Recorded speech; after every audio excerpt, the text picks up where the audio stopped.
ጤና ይስጥልኝ የተወደዳችሁና የተከበራችሁ የኢትዮ ኒውስ ቤተሰቦች እንደምናላችሁ ሰላምታችን በያላችሁበት ይድረስ። እነሆ አዳዲስና ወቅታዊ መረጃዎችን አዘጋጅተን ወደ እናንተ ማድረስ ጀምረናል። ከኢትዮ ኒውስ የዜና ውጃ ጋር አብራችሁ እንድትቆዩ ግብዣችን ነው። በቅድሚያ አርዕስተ ዜናዎቹ አስቀድማለሁ። በአማራ ክልል በቀጠለው ጦርነት በጎንደር በአንድ አውደ ውጊያ ብቻ ከ250 በላይ የአገዛዙ ወታደሮች መገደላቸውና ሌሎች በርካቶች መቁሰላቸውን የፋኖ ኃይሎች ይፋ አድርገዋል። በአማራ ክልል የተለያዩ አካባቢዎች በአገዛዝ ጦርና ፋኖ ኃይሎች መካከል የሚደረገው ውጊያ ዛሬም ተጠናክሮ ቀጥሏል። በክልሉ ሰሜን ሸዋ ዞን በፋኖ ኃይሎችና በአገዛዙ አየር ወለድ ኮማንዶ መካከል ውጊያ ተቀስቅሷል ነው የተባለው። በዝርዝር እንመለከተዋለን። ህወሓት የትግራይ ስትራቴጂካዊ መከላከል አቅም ዳግም በጋራ እየታቀደና ሁኔታው በጋራ እየተገመገመ ይገኛል አለም። የፓርቲውና የጊዜያዊ አስተዳደር አመራሮች አሁን ላይ ትግል ለማድረግ የሚያስችል ግምገማና ውሳኔ ላይ ደርሰዋል ያለው ህወሓት የኢትዮጵያ መንግስት ሉዓላዊ ግዛታችንን በመውረር ህዝባችን ነጻ እንዳይወጣ የተፈናቀሉትና የተሰደዱት ወደ ቀያቸው እንዳይመለሱ ማድረግ የጀመረውን የዘር ማጥፋት ቀጥሏል ማለት ክስ አሰምቷል። ከዚህም አልፎ የፕሪቶሪያው ስምምነት በመጣስ በትግራይ ላይ በቀጥታና በአደራጃቸው ታጣቂዎች ተኩስ ከፍቶ በጀት ከልክሎም የትግራይ ተቋማትና የትምህርት እንዲሁም የፋይናንስ ተቋማት ላይ ህገወጥ እገዳ መጣል የትግራይን ህዝብ ለማዳከም ሁሉንም የዘር ማጥፋት አይነቶች እየፈጸመ ይገኛል ማለት ከሷል። በዝርዝር እንመለከተዋለን። የኤርትራ መንግስት በሀገሪቱ ውስጥ እውቅና ከተሰጣቸው የክርስትና እምነት አብያተ ክርስቲያናት ውጭ አባል በመሆናቸው ለዓመታት ታስረው የቆዩ ወደ 98 የሚጠጉ ሰዎችን መልቀቁ ተሰማ። የኢሳያስ አፈወርቂ መንግስት እነዚህን ከእምነት እንቅስቃሴያቸው ጋር ለዓመታት ካለ ፍርድ ቤት ውሳኔ በስር ያቆያቸውን እስረኞች የፈታው ባለፈው ሳምንት መሆኑን ተሰምቷል። በዝርዝር እንመለከተዋለን። በአውስትራሊያም አባትና ልጅ በአይሁዶች ላይ የፈጸሙት ጥቃት 15 ሰዎች ሲገደሉ 42 ሰዎች ደግሞ ጉዳት ደርሶባቸዋል። ከተፈጸመው ጥቃት ጀርባ አባትና ልጅ እንዳሉበት የአገሪቱ ባለስልጣናት ይፋ አድርገዋል። ጥቃቱ የተፈጸመው በሂብሪ ቋንቋ ሃኑካህ ወይም ደግሞ ቻኑካህ በመባል የሚታወቀው በዓል እያከበሩ በነበረበት ወቅት ነው። የአሜሪካው ፕሬዝዳንት የእስራኤሉ ጠቅላይ ሚኒስትርና የአውስትራሊያው ጠቅላይ ሚኒስትርን በጉዳዩ ላይ ሀሳባቸውን ሰጥተዋል። በዝርዝር የምናየው ጉዳይ ነው። የተወደዳችሁና የተከበራችሁ የኢትዮ ኒውስ ቤተሰቦች አብራችሁ ሲቆዩ እነዚህና ሌሎች ትሰማላችሁ። መልካም ቆይታ ይሁንላችሁ። በአማራ ክልል በቀጠለው ጦርነት በጎንደር በአንድ አውደ ውጊያ ብቻ ከ250 በላይ የአገዛዙ ወታደሮች መገደላቸውና ሌሎች በርካቶች መቁሰላቸውን የፋኖ ኃይሎች አስታወቁ። በአማራ ክልል የተለያዩ አካባቢዎች በአገዛዙ ጦርና ፋኖ ኃይሎች መካከል የሚደረገው ውጊያ ዛሬም ተባብሶ ቀጥሏል። በዚህም በክልሉ በሰሜን ሸዋ ዞን ፋኖ ኃይሎችና በአገዛዙ አየር ወለድ ኮማንዶ መካከል ዛሬ ጦርነት ተቀስቅሷል። በክልሉ ምዕራብ ጎንደር ዞን መተማ ወረዳ ትላንት ታህሳስ 5 2018 ዓ.ም ከባድ ውጊያ መቀስቀሱ መዘገባችን የሚታወስ ሲሆን የፋኖ ኃይሎች በውጊያው በአገዛዙ ላይ የደረሰውን ጉዳት በተመለከተ መግለጫ አውጥተዋል።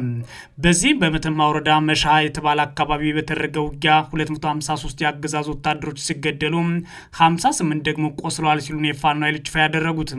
በውጊያው ከተገደሉትና ከቆሰሉት በተጨማሪ 55 የአገዛዙ ጦር አባላት በፋኖ ኃይሎች መማረካቸውን የአማራ ፋኖ ብሔራዊ ኃይል ሰሜን አማራ ቀጠና በላይ ዘለቀ እዝ አስታውቋል። ከሰብአዊ ጉዳቱ ባሻገር የፋኖ ኃይሎች 83 የቡድንና የነፍስ ወከፍ የጦር መሳሪያዎችን ከአገዛዝ ጦር ማረካቸው ነው አፋባ በላይ ዘለቀ እዚህ ያስታወቀው። የፋኖ ኃይሎች በምዕራብ ጎንደር ዞን መተማ ወረዳ መሻ አካባቢ የቁም ምሽግ ሰርቶ ህዝብን ሲያንገላታና ሲዘርፍ የሰነበተው ያሉትን የአገዛዝ ጦር ሰሜን ምዕራብ እዝ 78ኛ ክፍለ ጦር ሬጅመንት ላይ ነው እርምጃ የወሰድ ነው ብለዋል። በውጊያው የተለያዩ የፋኖ ክፍለ ጦሮች በቅንጅት መሳተፋቸውን የገለጹት አፋባ በላይ ዘለቀ እዝ ውጊያው ታህሳስ 5 2018 ከንጋቱ 12 ሰዓት እስከ ቀኑ 10 ሰዓት ድረስ የዘለቀ እንደነበር አስታውቋል። በተጨማሪም በክልሉ ጎንደር ቀጠና በርካታ አካባቢዎችን የሸፈነ ውጊያ መደረጉን ነው የመረጃ ምንጮቻችን ለኢትዮ ኒውስ ተናገሩት።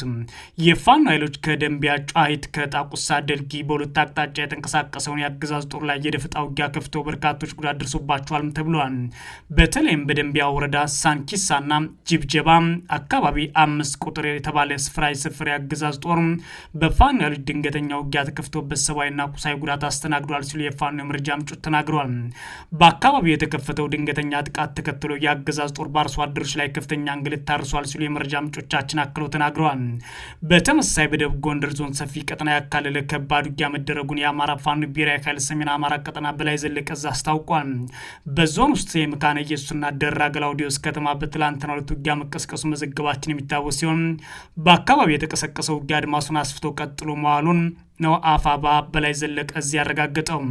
ታህሳስ 5 2018 ዓ.ም ሌሊት 10 ሰዓት ጀምሮ የፋኖ ኃይሎች በከፈቱት ውጊያ በስቴ ወረዳ ደንጎልት፣ መካነ ኢየሱስ ከተማ 03፣ ዋንቃ መሀል ከተማ አደባባይ 01 እንዲሁም ፋናበር ናበጋና አርሴማ ጤና ጣቢያዎችና ሌሎች አካባቢዎች ፋኖ በውጊያ የተቆጣጠራቸው መሆኑን አፋባ አስታውቋል። በተያያዘም በደራ ወረዳ ግላውዲዮስ አርብ ገበያና አምባሳሜ ከተማ የፋኖ ኃይሎች ዘልቀው መግባት ውጊያ ማድረጋቸውም ተሰምቷል። በተጨማሪም በፎገራ ወረዳ ጉማራ፣ ዝንጥል፣ አባ ኪሮስ፣ ዲራራ ወረታ ከተማ ዙሪያ በአገዛዙ ጦርና ፋኖ ኃይሎች መካከል በተደረገ ውጊያ ሰብአዊና ቁሳዊ ጉዳትን መዝገቡን የፋኖ ኃይሎች ናቸው የገለጹት። በተመሳሳይ በክልሉ ሰሜን ወሎ ዞን ጋሸና ከተማ የፋኖ ኃይሎች በአገዛዙ ጦር ላይ ውጊያ መክፈታቸው ሰምቷል። የአማራ ፋኖ ብሔራዊ ኃይል ምስራቅ አማራ ቀጠና ምኒልክ ዕዝ ፋኖ ጋሸና ከተማ በመግባት የአገዛዙ ቁልፍ ወታደራዊ ቦታዎች ላይ ጥቃት መፈጸሙን አረጋግጧል። በተለይም በከተማዋ ፖሊስ ጣቢያና ነዳጅ ማደያ ሰፈር የፋኖ ኃይሎች በከፈቱ ተኩስ በአካባቢው የነበሩ የአገዛዙ ጦር አባላት መገደላቸውን የመረጃ ምንጮች ለኢትዮ ኒውስ ተናግረዋል። በጋሸና ከተማ የፋኖ ኃይሎች በሁለቱ አካባቢዎች የፈጸሙትን ጥቃት ተከትሎ የአገዛዙ ጦር ወደ ተለያዩ አቅጣጫዎች ተደጋጋሚ የከባድ መሳሪያ ተኩስ መክፈታቸውን ነዋሪዎችም ነግረውናል። ሆኖም በአገዛዙ ጦር ከባድ መሳሪያ ተኩስ ሰው ላይ የደረሰው ጉዳት ስለመኖሩ ለጊዜው የታወቀ ነገር የለም ብለዋል። በዚሁ በሰሜን ወሎ ዞን ላሊበላ ኤርፖርት በቅርብ ርቀት ታህሳስ 5 2018 በሌሊት በተደረገ ውጊያ ከ30 በላይ የአገዛዙ ጦር አባላት መገደላቸውን የአማራ ፋኖ ብሔራዊ ኃይል ምስራቅ አማራ ቀጠና ምኒልክ ዕዝ ነው ያስታወቀው። ከላሊበላ ከተማ ሸምሻ ኤርፖርት የተነሳ የአገዛዙ ጦር በሌሊት ተኩስ መክፈቱን ተከትሎ ሙጫ በረት፣ አቢሰገ እንዲሁም ኪዳነ ምሕረት፣ እርፋና ተካየ መንደር እንዲሁም ታሎ ደብር የተባሉ አካባቢዎች ውጊያ መደረጉን ነው አፋባ ምኒልክ ዕዝ ለኢትዮ ኒውስ ያስታወቀው። በተመሳሳይ በዛሬው ዕለት ታህሳስ 6 2018 ዓ.ም በሰሜን ሸዋ ዞን መንዝ ቀጠና በተደረገ ውጊያ አገዛዙ ጦር አየር ወለድ ኮማንዶ አባላት መገደላቸውን የፋኖ የመረጃ ምንጮች ተናግረዋል። በዞኑ መዘዙ አካባቢ የፋኖ ኃይሎች በከፈቱ ድንገተኛ ጥቃት ነው የአየር ወለድ ኮማንዶ አባላት የተገደሉት። የአገዛዙ ጦር 104ኛ አየር ወለድ ኮማንዶ ክፍለ ጦር ከሌሊቱ 10 ሰዓት ጀምሮ ከጣር ማበርና ደብረ ሲና በመነሳት ወደ መዘዞ ሲንቀሳቀስ በልብላ ገብርኤል የተባለ አካባቢ በፋኖ ኃይሎች በተከፈተበት ድንገተኛ ጥቃት ከፍተኛ ጉዳት ደርሶበታል ሲል የአማራ ፋኖ ሸዋ ጠቅላይ ግዛት እዝ አስታውቋል። በተያያዘም ከመዝማማ ወረዳ ሞላሌ ከተማ የተነሳ የአገዛዙ አየር ወለድ ኮማንዶ ጦር መለያና ባሽ ከተማ አካባቢ የፋኖ ኃይሎች የደፈጣ ጥቃት አጋጥሞታል ተብሏል። በሁሉም አካባቢዎች የደፈጣ ጥቃቱን ተከትሎ በአገዛዙ ጦርና ፋኖ ኃይሎች መካከል የተቀሰቀሰ ውጊያ ይህ ዘገባ እስከተጠናከረበት ጊዜ ድረስ መቀጠሉን ኢትዮ ኒውስ ከመረጃ ምንጮቿ አረጋግጣለች። ህወሓት የትግራይ ስትራቴጂካዊ የመከላከል አቅም ዳግም በጋራ እየታቀደና ሁኔታውን በጋራ እየተገመገመ ነው አለ። ህወሓት የፖለቲካ ፓርቲና የጊዜያዊ አስተዳደር አመራሮች አሁን ላይ ትግል ለማካሄድ ያላቸውን አቋም በግልጽ እያሳወቁ ይገኛሉ፣ ግምገማ አካሂደዋል ብሏል። ህወሓት የኢትዮጵያ መንግስት ሉዓላዊ ግዛታችንን በመውረር ህዝባችን ነጻ እንዳይወጣ፣ የተፈናቀሉትና የተሰደዱት ቀያቸው እንዳይመልሱ ማድረግ እንዲሁም በጀት በመከልከልና የትምህርት እንዲሁም መሰል ተቋማት የፋይናንስ ተቋማትን በማገድ በትግራይ ህዝብ ላይ የዘር ማጥፋት እየፈጸመ ይገኛል። አሁንም ፍላጎቱም የተዘዋዋሪ ጦርነት መክፈትና ህዝብን ማጥፋት ነው ሲል ዛሬ ክስ አሰምቷል። ውስጣዊ ተጋላጭነታችንን በመቀነስ የህልውናችን ዋስትና ለማረጋገጥ እንረባረብ በሚል በወጣው አጭር የህወሓት መልእክት ውስጣዊ ተጋላጭነታችን የሚጨምሩ ችግሮችን በፍጥነት ማስወገድ በማቃለል ትኩረታችን ትልቁ ብሔራዊ አጀንዳችን በሆነው የህልውናችንና የሉዓላዊ ግዛታችን ዋስትና ማረጋገጥ ላይ ሊሆን ይገባል ብሏል። ህወሓት የኢትዮጵያ መንግስት ሉዓላዊ ግዛታችን በመውረር ህዝባችን ነጻ እንዳይወጣ፣ የተፈናቀሉና የተሰደዱ ወደ ቀያቸው እንዳይመለሱ ማድረግ የጀመረውን የዘር ማጥፋት ቀጥሏል። ከዚህም አልፎ የፕሪቶሪያ ስምምነት በመጣስ በትግራይ ላይ በቀጥታና ባደራጃቸው ታጣቂዎች ተኩስ ከፍቶ በጀት በመከልከል በትግራይ ተቋማትና የትምህርት እንዲሁም የፋይናንስ ተቋማት ላይ ህገወጥ እገዳን በመጣል የትግራይን ህዝብ ለማዳከም ሁሉንም የዘር ማጥፋት አይነቶች እየፈጸመ ይገኛል ማለት ከሷል። ፓርቲው ጨምሮም በአጠቃላይ የኢትዮጵያ መንግስት ሲል የጠራው የብልጽግናን አገዛዝ የፕሪቶሪያው ስምምነት በግልጽ መጣስ በትግራይ ላይ ለዳግም ደማዊ ጦርነት ዝግጅት ተጠምዷል ያለ ሲሆን ህወሓትም ለትግራይ ህዝብ ብሔራዊ ህልውና ዋስትና ለመስጠት በብሔራዊ ክደት ቡድን ተበትኖ አቅም እንዲያጣ ተደርጎ የነበረው የትግራይ ስትራቴጂካዊ የመከላከል አቅም ዳግም በጋራ እየታቀደና ሁኔታውን በጋራ እየተገመገም ነው ማለት ለህዝቡ ይፋ አድርጓል። መላው ህዝባችን በእነዚህ ስትራቴጂካዊ የመከላከል አቅሞች ማለት መሪ ድርጅቱ ህወሓት የትግራይ ሰራዊትና ጊዜያዊ አስተዳደር ጎን በመሰለፍ እንደቀደሙ ትግሉን በማጠናከር ለህልውናችን ዋስትና መስጠት ላይ በሚደረገው ትግል ወሳኝ ሚና እንድንወጣ እናሳስባለን ያለው ህወሓት የትግራይ ጊዜያዊ አስተዳደርና ፓርቲው ባለፉት 5 ቀናት እስከ ታህሳስ 5 ቀን ባደረጉት አጠቃላይ የማብቃትና የግምገማ መድረክ በጋራ ለመታገልና የመላው ትግራይ አመራር ለዚህ አደጋ የሚመጥን ትግል እንዲያደርግና አደጋውን በዋናነት የተጨበጠ እንደሆነ ወስነናል ብሏል። ይህ ትግል የሚሳካው ወሳኝ አቅም የሆነውን ህዝባችን ሲሳተፍበትና ሲመራው መሆኑን በመገንዘባችን በህዝቡ ሙሉ ተሳትፎ እንዲካሄድ ሁሉም ተሳታፊ የሚጠበቅበት እንዲፈጸም ወስነናል ብሏል። ህወሓት ጨምሮም የህልውናችን ዋስትና ለማረጋገጥ ከመቼውም ጊዜ በላይ ትግላችን እንድናጠናክር በሚጠይቅበት ምዕራፍ ላይ እንገኛለን ያለ ሲሆን በየጊዜው እንደ ህዝብ የገጠሙን የህልውና አደጋዎች ተቋቁመን እንደ ህዝብ የቀጠልንበት ሚስጥር በጠንካራ አንድነታችንና አደረጃጀታችን ላይ ነው ብሏል።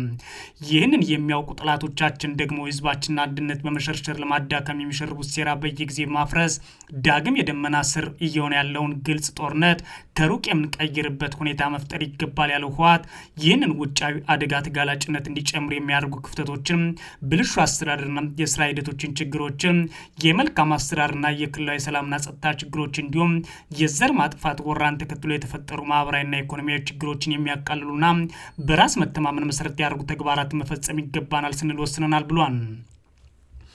በየደረጃው የሚፈጸሙ ብልሹ የአሰራር ሂደቶችና ሙስናን እንዲሁም ለህዝብ የጸጥታ ስጋት የሆኑ ድርጊቶችን ከህዝብ ዓይን የሚሰወሩ ስለሌሉ በህዝባችን ተሳትፎ ወሳኝነትና ችግሮችን ማጋለጥ ከመነሻቸው ማድረቅ የሚቻለው ህዝባችን ወሳኝ የሆነው ሚና ሲወጣ ነው የሚለው ህወሓት በማህበራዊና ኢኮኖሚያዊ እቅዶቻችን የዘንድሮውን ምርት በጊዜ በመሰብሰብ የመስኖ ስራዎቻችን በፍጥነት እንጀምር ብሏል።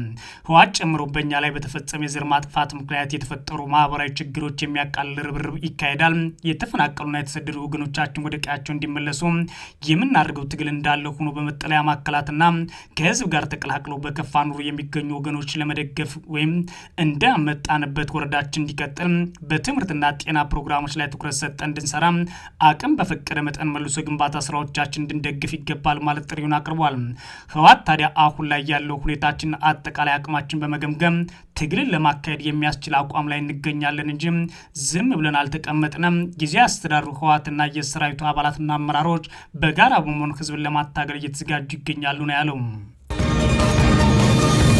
የኤርትራ መንግስት በሀገር ውስጥ እውቅና ከተሰጣቸው የክርስትና እምነት አብያተ ክርስቲያናት ውጭ አባል በመሆናቸው ለዓመታት ታስረው የቆዩ ወደ 98 የሚጠጉ ሰዎችን መልቀቁ ተሰማ።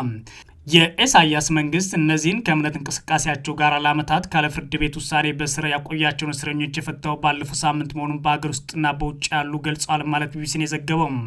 ባለፈው ሳምንት ሐሙስ የፕሬዝዳንት ኢሳያስ አፈወርቂ መንግስት ከመካከላቸው 20 ሴቶች የሚገኙበት 36 አማኞችን በዋስ ከስር ለቋል። ከተለቀቁት መካከል አብዛኛዎቹ ማይሰሯ በተባለ እስር ቤት ውስጥ ከ5 ዓመታት በላይ መደበኛ ክስ ሳይመሰረትባቸው እንዲሁም ፍርድ ቤት ሳይቀርቡ በስር ላይ ቆይተዋል። በተጨማሪ ምንጮች እንዳሉት ሌሎች 17 እስረኞች ባለፈው አርብ ከእስር ቤት እንዲወጡ ተደርገዋል። ከ2 ሳምንት በፊት ደግሞ ለ3 ዓመታት ካለ ፍርድ በእስር ላይ የቆዩ 16 ሴቶችን ጨምሮ 26 ሰዎችን ከእስር ተለቀዋል። ቀደም ሲል ደግሞ 19 ሰዎች ከረን ውስጥ ከሚገኝ እስር ቤት መለቃቸውን የገለጹት ምንጮች ከመካከላቸው 3 ሴቶች ናቸው ብሎኛል ብሏል ቢቢሲ። የኤርትራ መንግስት በሃይማኖታቸው ምክንያት ለዓመታት ያለ ፍርድ በእስር ላይ የቆዩ ሰዎችን የፈታበት ምክንያት ያልታወቀ ሲሆን ይህ የእስረኞች መፈታት በተመለከተ በይፋም ያለው ነገር የለም። የሰብአዊ ተቆርቋሪ ድርጅቶች እንደሚሉት በርካቶች በመንግስት ያልተያዙ አብያተ ክርስቲያናት መሪዎች ካለ ፍርድ ሁኔታ 10 ዓመታት ለሚጠጋ ጊዜ በእስር ላይ ይገኛሉ። የሰብአዊ ተከራካሪዎች አሁን በመንግስት እውቅና ያልተሰጣቸው የሃይማኖት ቡድኖች በርካታ ተከታዮችና መሪዎቻቸው አሁን በእስር ላይ እንደሚገኙ ተናግረዋል። በኤርትራ ውስጥ በመንግስት እውቅና ያላቸው 4 የእምነት ተቋማት ብቻ ናቸው ይላል ቢቢሲ። እነሱም የኦርቶዶክስ ተዋሕዶ ቤተክርስቲያን፣ የካቶሊክ ቤተክርስቲያን፣ ኢቫንጀሊካል ሉትራን ቤተክርስቲያንና የሱኒ እስልምና ብቻ ናቸው። የኤርትራ መንግስት እውቅና ከሰጣቸው የሃይማኖት ተቋማት ውጭ ያሉ ቡድኖች የውጭ መንግስት መጠቀሚያ መሳሪያዎች ናቸው ሲል ወንጅሏቸዋል። ስለዚህም ከአራቱ የእምነት ቡድኖች ውጭ ያሉ የሃይማኖት ቡድኖች በሀገር ውስጥ ምንም አይነት ይፋዊ እንቅስቃሴ እንዲያደርጉም አይፈቅድላቸውም። ጨምሮ እውቅና የሰጣቸው የእምነት ቡድኖቹ ቢሆኑ ጥብቅ ቁጥጥር የሚደረግባቸው ሲሆን ንብረታቸውን በመንግስት ይወረሳል። ቀደም ሲል የኤርትራ ካቶሊክ ቤተክርስቲያን የነበሯት ትምህርት ቤቶችና የሕክምና ተቋማት የመሳሰሉት የማህበራት አገልግሎት መስጫ ተቋማት ወደ ኢሳያስ አፈወርቂ አገዛዝ ይዞታ እንዲዛወሩ ተደርገዋል። ከ2 ሳምንት በፊት የኤርትራ ባለስልጣናት ከፍርድ ቤት ውሳኔ ውጭ 18 ዓመታት በላይ ታስረው የቆዩቸውን 13 ሰዎች መፍታታቸውን መዘገባችን ይታወሳል። ከእነዚህ መካከልም የ69 ዓመቱ አዛውንት የቀድሞ የኦሎምፒክ ብስክሌተኛ ተወዳዳሪና ነጋዴ የሆኑት ዘርአጋብር ገብረ ሕይወት ይገኙበታል ማለት ቢቢሲ ዘግቧል። በአውስትራሊያ አባትና ልጅ በአይሁዶች ላይ የፈጸሙት ጥቃት 15 ሰዎች ሲገደሉ 42ቱ ላይ ደግሞ ጉዳት ደርሷል። ከተፈጸመው ጥቃት ጀርባ አባትና ልጅ እንዳሉበት የአገሪቱ ባለስልጣናት ይፋ አድርገዋል። ጥቃቱ የተፈጸመው በሂብሪ ቋንቋ ሃኑካህ ወይም ደግሞ ቻኑካህ በመባል የሚታወቀው በዓል እያከበሩ በነበሩበት ወቅት ነው። ሃኑካህ የአይሁዶች የብርሃን በዓል ነው። በየዓመቱ የሚከበረው ሃኑካህ ብዙ ጊዜ በህዳር ወር ታህሳስ ወር ላይ የሚውል ሲሆን ለ5 ቀናት ይቆያል ይላል ቢቢሲ። ጥቃቱ በተፈጸመበት ወቅት የመጀመሪያው ቀን ዝግጅት በቡንዲ ባህር ዳርቻ ላይ እየተካሄደ ነበር። እሁድ ዕለት ደግሞ በተፈጸመው በዚህ ጥቃት የ10 ዓመት ታዳጊን ጨምሮ 15 ሰዎች የተገደሉ ሲሆን 42 ሰዎች ደግሞ ጉዳት እንደደረሰባቸው የአገሪቱ ፖሊስ ገልጿል። የኒው ሳውዝ ዌልስ ፖሊስ ኮሚሽነር ማል ላዮን ሰኞ ዕለት በሰጡት ጋዜጣዊ መግለጫ ላይ እንዳሉት ታጣቂዎቹ የ50 ዓመትና የ24 ዓመት ዕድሜ ያላቸው አባትና ልጅ ሆነዋል። የ50 ዓመቱ ግለሰብ መሳሪያ የመታጠቅ ፈቃድ ያላቸው ሲሆን 6 መሳሪያዎች በግለሰቡ ስም መመዝገባቸውን ኮሚሽነሩ ገልጸዋል። ሁሉም መሳሪያዎች በቦዲ ባህር ዳርቻ ጥቃት ጥቅም ላይ እንደዋሉም ይታመናል። የአገር ጠቅላይ ሚኒስትር አንቶኒ አልባኒዝ ጥቃቱ ጸረ ሴማዊ ድርጊት በባህር ዳርቻዎቻችን ላይ የተፈጸመ ሽብር ሲሉ ገልጸውታል። ጥቃቱን የፈጸመው የ50 ዓመቱ ግለሰብ በፖሊስ በተኮሰባቸው ጥይት የተገደሉ ሲሆን የ24 ዓመቱ ልጃቸው ደግሞ በአስጊ ሁኔታ ላይ ይገኛል። በአውስትራሊያ የጅምላ ጥቃት የተለመደ አይደለም። በቦዲ የባህር ዳርቻ ላይ የተፈጸመው ጥቃት በአውሮፓውያኑ 1996 ባርተር ወደብ ላይ ከተፈጸመው 35 ሰዎች ከተገደሉበት ጥቃት ወዲህ በርካቶች ሰዎች የተገደሉበት ነው። የፖሊስ ጥቃቱ የሽብር ጥቃት ሲል ፈርጆታል። የኒው ሳውዝ ዌልስ ፖሊስ በቦዲ የባህር ዳርቻ አርከር ፓርክ ተኩስ እንደተከፈተ ሪፖርት የተደረገለት እሁድ ረፋድ 4 ሰዓት ከ23 አካባቢ ነበር ብሏል። ከዛም ብዙ ሳይቆይ ነበር ፖሊስ በአካባቢ ያሉ ሰዎች ራሳቸውን ለመደበቅ የሆነ ቦታ እንዲጠለሉና ሌሎች ደግሞ ወደ አካባቢ እንዲሄዱ ማስጠንቀቂያ የሰጠው። ቢቢሲ የተረጋገጡ ተንቀሳቃሽ ምስሎች የተኩስ ድምጽ እየተሰማ መቶች የሚቆጠሩ ሰዎች እየጮሁና እየሮጡ ከባህር ዳርቻው ሲወጡ አሳይተዋል። አንድ ተንቀሳቃሽ ምስል 2 ታጣቂዎች ወደ ባህር ዳርቻው በሚወስደው አነስተኛ ድልድይ ላይ ቆመው ሲተኩሱም ታይቷል። ሌላ ምስል ደግሞ በአካባቢ የነበሩ አንድ ግለሰብ አንደኛውን ታጣቂ መሳሪያ በመንጠቅ ጥቃቱን እንዲያቆም ሲከላከሉ አሳይቷል። ከዛም ታጣቂ ወደ ድልድዩ በማፈግፈግ ሌላ ጥቃት ከፍቷል። ጥቃቱን ለመከላከል የሞከሩት የፍራፍሬ መሸጫ ሱቅ ያላቸውና የ2 ልጆች አባት የሆኑት አህመድ አሊ አህመድ የተባሉ ግለሰብ እንደሆኑ የተለዩ ሲሆን ጉዳት ደርሶባቸው ሆስፒታል መግባታቸውንም ቢቢሲ ዘግቧል። የተወደዳችሁና የተከበራችሁ የኢትዮ ኒውስ ቤተሰቦች መረጃዎቻችን እነዚህ ነበሩ። መልካም ጊዜ እመኛለሁ።